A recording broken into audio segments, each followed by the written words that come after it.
Joining me is Senator Alma Frances Heileger. How are you tonight? I am wonderful. Thank you. The governor touched on many topics throughout his speech. He spoke about our economy, the Department of Education. He touched on WAPA. He touched on infrastructure. What were your thoughts overall on his speech? Well, to be honest, I felt I was dealing with a deja vu situation because quite a bit of what he had in his speech I've heard before in regards to just looking at headlines and reading in depth. So it literally felt like newspaper articles were woven together to create a speech, but I did attentively listen. Was there anything in particular that you were looking forward to hearing him speak about tonight that he did not mention in the State of the Territory address? Well, one of the major things for me he didn't really touch on had to do with our children in this territory. We recently had a report come out, Kids Count, that really spoke about the fact that 33% of our children in the territory are living in poverty. And the fact that this somehow went over the governor's head was very disappointing to me, because the way you treat your children is direct correlation as to the type of future you're going to have. And I felt he was a little bit disconnected from that aspect of it, but we'll see what happens.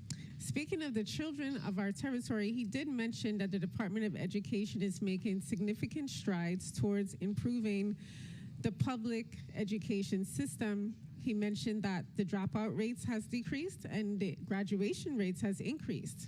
Share your thoughts. Well, I do agree that these numbers are the numbers he shared, but when you have a 74.4% graduation rate, but what he didn't also mention is the average national rate is 86%, and we are still well below the graduation rate. So when we want to celebrate our children graduating, which we should also be making sure that they're getting educated in a way that they're learning and comprehending and somehow reach to a level that we surpass the national average of 86% and not be cheering on that our children are still below average.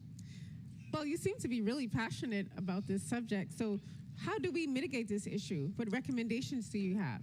Well, for me, when it comes to the education of our children, we have to look at it holistically.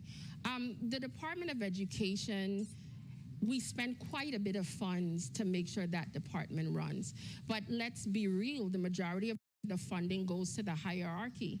If you calculate the amount of monies that are being spent on our children locally versus national, or even to comparing them to private schools, our children per dollar amount, we spend more on public school children than we do in some of our private schools. But when you look at the level of education, there's a major disconnect. When you have the majority of the funding going to administration, but you still have me as a senator taking phone calls from teachers asking for assistance for supplies, or can we copy this or copy that, I'm looking at this entire department as we need to revamp it completely in order to make sure that more dollars are going to our children to guarantee the level of education they need and they deserve, so we could provide for a better future for our territory with educated children that will propel the Virgin Islands forward.